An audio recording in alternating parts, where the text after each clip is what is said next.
Finally Punjab ಅವರೇನೋ ಮೊದಲನೇ match ಸೋತರು ಈ ಸೀಸನಲ್ಲಿ. ಬಟ್ ಆದರೆ ಟೇಬಲ್ ಟಾಪರ್ಸ್ ಆಗಿ ಪಂಜಾಬ್ ಅವರು ಇದ್ರ ಮೇಲೆ ಕಾನ್ಸಂಟ್ರೇಟ್ ಮಾಡಬೇಕಂತ ಅನಿಸುತ್ತೆ.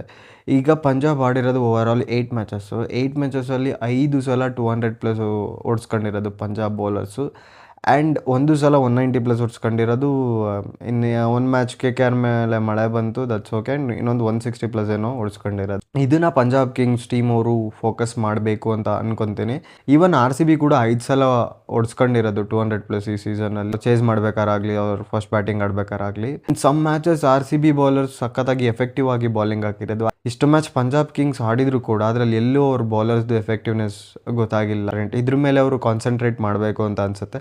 ರಾಜಸ್ಥಾನ್ ರಾಯಲ್ಸ್ ಪರವಾಗಿ ಮಾತಾಡೋದಾದರೆ ಫಸ್ಟು ಟೇಬಲ್ ಟಾಪರ್ಸ್ನ ಹೊಡೆದಿರೋದು ರಾಜಸ್ಥಾನ್ ರಾಯಲ್ಸು. ಅವರು ಒಂಥರ ಒಳ್ಳೆ ಕಾನ್ಫಿಡೆನ್ಸಲ್ಲಿರ್ತಾರೆ. ಬಟ್ ಒಂದು ಚೇಂಜಸ್ ಏನಾದರೂ ಅವ್ರ ಟೀಮಲ್ಲಿ ಮಾಡ್ಬೋದಂದರೆ ಒಂದು ಫಾರಿನ್ ಬೌಲರ್ ಆಪ್ಷನ್ ಆಗಿ ನೋಡ್ತೀನಿ. ಆಂಡ್ರೆ ಬರ್ಗರ್ ನೀವು ನೋಡ್ತಾ ಇರ್ಬೋದು, ಕೆಲವು ಸಲ ವಿಕೆಟ್ ಕೀಳ್ಬೋದು. ತುಂಬ ರನ್ಸ್ ಕೊಟ್ಟಿರೋದು ಬೌಲಿಂಗಲ್ಲಿ, ನೆನ್ನೆನೂ ಅಷ್ಟೇ. ಸೊ ಅವ್ರ ಪ್ಲೇಸ್ಗೆ ಇನ್ನೊಬ್ಬ ಸೌತ್ ಆಫ್ರಿಕನ್ ಬೌಲರ್ ಮಪಾಕನ ನೋಡ್ತೀನಿ. ಸೊ ಇವನ್ SIT20 ಕೂಡ ನೀವು ಬಾಲಲ್ಲೆಲ್ಲ ಸಖತ್ತಾಗಿ ಬೌಲಿಂಗ್ ಹಾಕಿರೋದು. ಸೊ ಹಂಗಾಗಿ ನಾನು ಮಪಾಕನ ಆಂಡ್ರೆ ಬರ್ಗರ್ ಪ್ಲೇಸಲ್ಲಿ ನೋಡ್ತೀನಿ. Okay guys, then happy IPL.